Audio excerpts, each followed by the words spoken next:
to St. Matthew. Now, in the days when King Herod was ruler over Judea, after Jesus had been born in Bethlehem, Magi came from the east and arrived in Jerusalem. And they began asking around, "Where is the child who was born King of the Jews? Because we saw his star in the east, and we've made this pilgrimage, and we've come to worship him." Well, news of their inquiries got around to Jerusalem and to King Herod. And when he heard it, he was terrified, and most of Jerusalem was as well. And so he called together the chief priests and the biblical scholars, and he said to them, "Where is the Messiah supposed to be born?" And they said to him, "In Bethlehem of Judea, because it's written in the prophet Micah, 'And you, O Bethlehem Ephrathah, are by no means the least of the tribes of Judah, because from you shall come a shepherd who will rule my people Israel.'" So Herod convened a secret meeting with the Magi, and he pretended to be as devout as they were.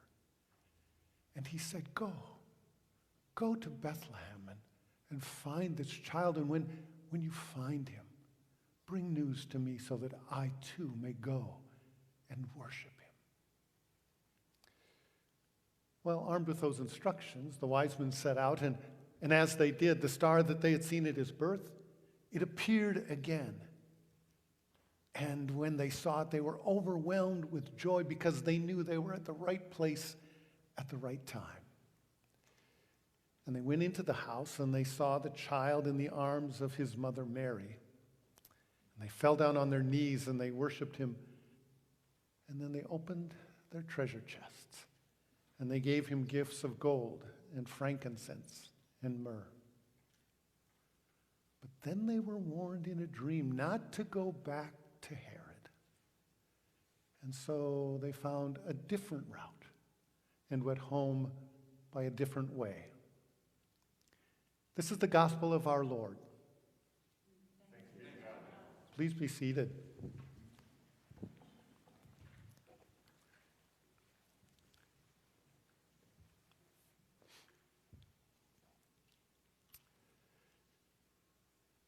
Back in 2018, we began our New Day for God's Beloved strategic campaign and ministry. And as you may recall, we had 5 major goals. 4 of them are on the banners over here: serving the poor, strengthening our children, youth, and family, strengthening our healing and wholeness, and then worship and music. And the 5th was to retire the debt that we had on the education wing, about $425,000, which we did. And as a result, saved $98,000 in interest on that loan. Well, I thought this would be a good time to celebrate the successes we've had from these last 4 years, the things we've been able to accomplish, because in my mind, it's been no small feat, because much of this has happened during the pandemic.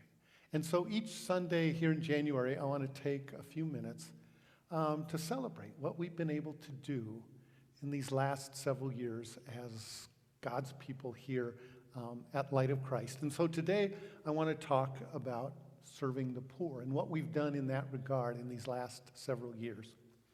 And the way I want to begin is with a poem by a man named Howard Thurman. He was the dean of the chapel at Howard University and at Boston University back in the middle part of the 20th century. He was an author, a preacher, a pastor, and a poet. And he was also a leading light in the civil rights movement, and he actually was a mentor to Martin Luther King Jr. when King was a student at Boston University. And he once wrote a poem called "The Work of Christmas." And I just think it captures so well where we find ourselves. He said, "When the song of the angels is stilled, when the star in the sky is gone, when the kings and princes are home, when the shepherds are back with their flocks, the work of Christmas begins. To find the lost, to heal the broken, to feed the hungry, to to release the prisoner, to rebuild the nations, to bring peace among brothers, to make music from the heart. Thurman draws an intimate connection between our Christmas celebration and our Christian service. That we have celebrated the stories of the angels, the shepherds, the star, the magi, the manger. We've sung, we've rejoiced, we've gathered, which has been a wonderful thing. But Thurman is telling us that now is the time to commit ourselves once again to the work of Christmas, which is to find the lost, to heal the broken, to rebuild nations, and so on. And so I think what he's getting at is that our worship is intended to fuel our work. That as we celebrate the liturgy here in the sanctuary, it's to propel us out into life, into our daily life, to do God's work. That what happens here in the sanctuary is to lead us out into our service, out on the streets. And if that doesn't happen, if our worship doesn't somehow fuel our work, if our celebration of Christmas doesn't help us do the work of Christmas, then something is terribly wrong. Then our worship can just become escapism, a way of keeping at arm's length the things that we are called to do, the service that we are required to perform. That was one of the frustrations and disappointments that Dietrich Bonhoeffer had with the German Lutheran Christians back in the 1930s. He was someone who identified right from the beginning, early in the 1930s, the menace and the evil that the Nazis were. And he tried again and again and again to get his fellow Lutherans there in Germany to stand up against Hitler and the Nazis, and certainly during the 30s to speak out against what was happening to the Jews, because one thing after another was happening to the Jews in the 30s that was only the prelude to the terrors of the Holocaust in the 1940s. And he was so disappointed because it seemed that for so many they had put up this division between what was happening in the society and what was happening in the sanctuary. That somehow what was happening in their political life and social life was not being informed by their convictions and their beliefs.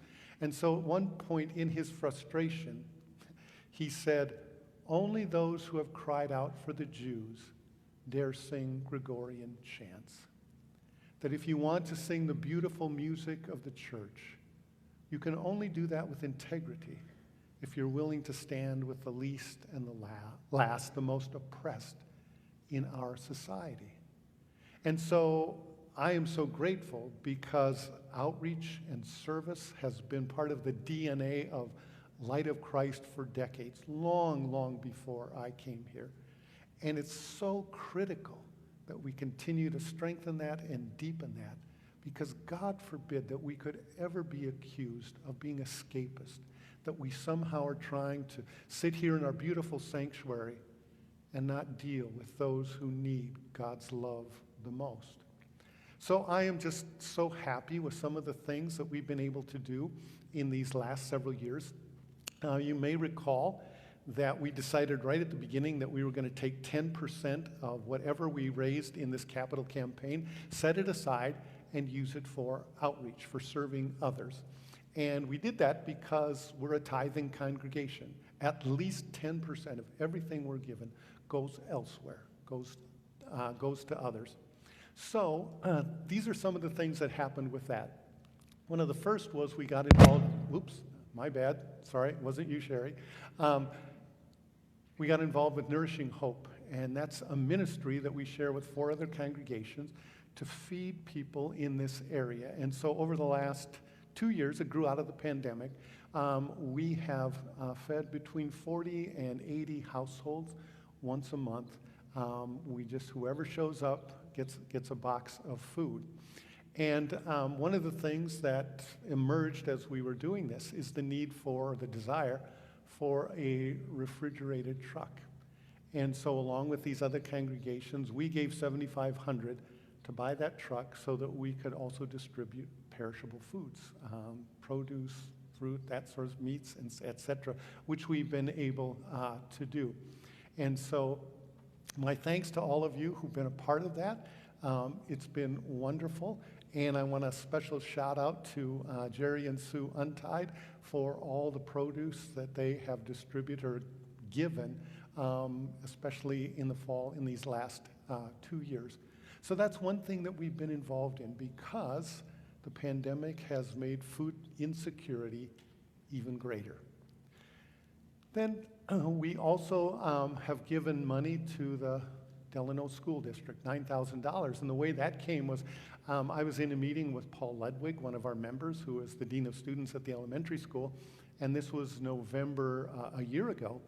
And he said, you know, the perception is that every family in Delano is doing just fine, that nobody's hurting financially or anything. And he said, that's just not true. Most people are doing fine, but not everyone. And so out of that, a year ago, the church council decided to give $4,000 to the school district for the social workers to distribute to families in need with basic necessities, food, clothing, shelter, transportation, and mental health needs. We did that a year ago, and then we just here last month designated $5,000 for this coming year for the same purposes, because that allows those social workers in an anonymous way to give these gift cards to families that are in need. And we've gotten a huge thank you from the social workers who've gotten a huge thank you from the family. So I think that this has just been a wonderful thing that we've been able to do to help families and kids who really struggled through the pandemic. Then we also have given $10,000 to help start a Lutheran university in Nigeria. That this fall, our companion synod in northeast Nigeria has been working hard to launch a Lutheran university. And some of you may remember Ibrahim Bitrus, who was here in May of 2016 for a month, and then they came back, was that 2 years ago now, pre-pandemic, before they went back, and he finished his graduate work, she finished hers. That's his synod. And the reason that they want to start a university is because only 40% of the students who are qualified, high school graduates, to go to the university are admitted, partly because of a shortage of just university space, but also in that region because it is predominantly Muslim. There are times when Lutheran kids don't get admitted, not because they're not qualified, but because they're not Muslim. And so this need for a Lutheran university has been something that they've wanted to do to help build the church, to help build their country. I believe a good education is the best anti-poverty program in the world. And they have everything in place. But what the government insists on is that they have $500,000 in the bank before they begin construction so that they can see through the startup phase. Well, there's no way they can raise $500,000 there. They've taken an offering from all their congregations, but it's come nowhere near that. So they asked us here in the Minneapolis Area Synod if we would be able to raise that kind of money. And so we're almost there. We gave $10,000 as a congregation to that effort to help our brothers and sisters in Nigeria start this university that I think has tremendous promise for them as a church and as a country. And we just designated $1,000 for tornado relief in Kentucky through Lutheran Disaster Response.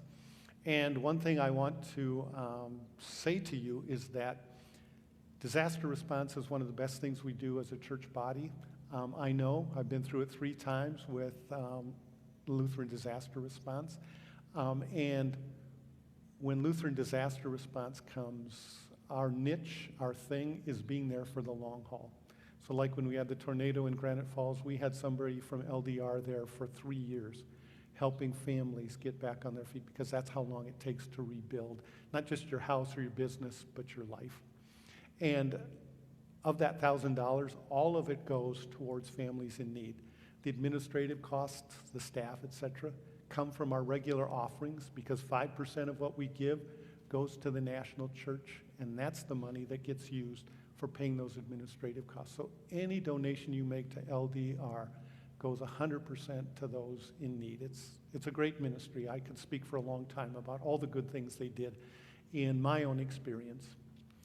And then one of the things that we identified 4 years ago was a need to be more engaged in a healing and wholeness ministry around mental health. That's one of the things that the community leaders said that they were seeing more and more of, and that's only just surged during the pandemic. And so we designated $7,000 to get that started here at Light of Christ, and you'll hear more about that in a couple weeks. And then we're a part of Love Inc., 30 churches in this area, giving people not a handout, but a hand up. And one of the things that we do right here, kind of one of our things we've been given by Love Inc., is to do the birthday ministry. There are families that don't have the money to provide birthday gifts and candles and cake and that sort of thing. And so we have a ministry here where we help those families come and get the gifts for their kids so their kids can have a birthday celebration. And these are the families that are in their program working to get back on their own feet and become self-sustaining. So those are the things that we have been engaged in.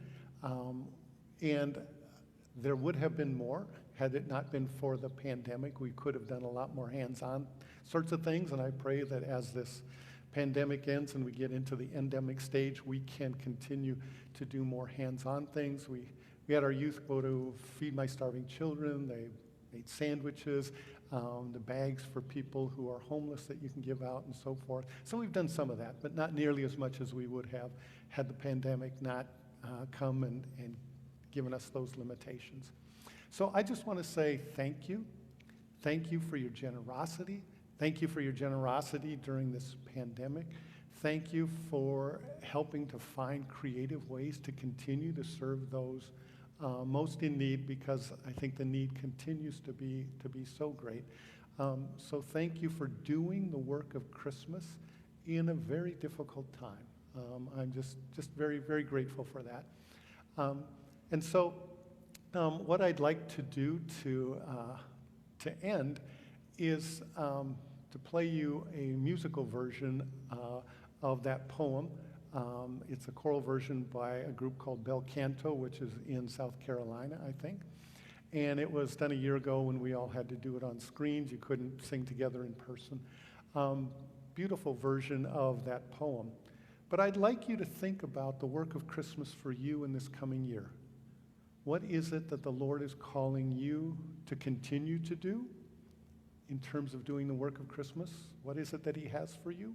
Maybe it's something you've been doing for a long time that you just need to recommit to, or maybe it's something new that's emerging out of the pandemic that the Lord wants you to be a part of as we seek to serve the least of these.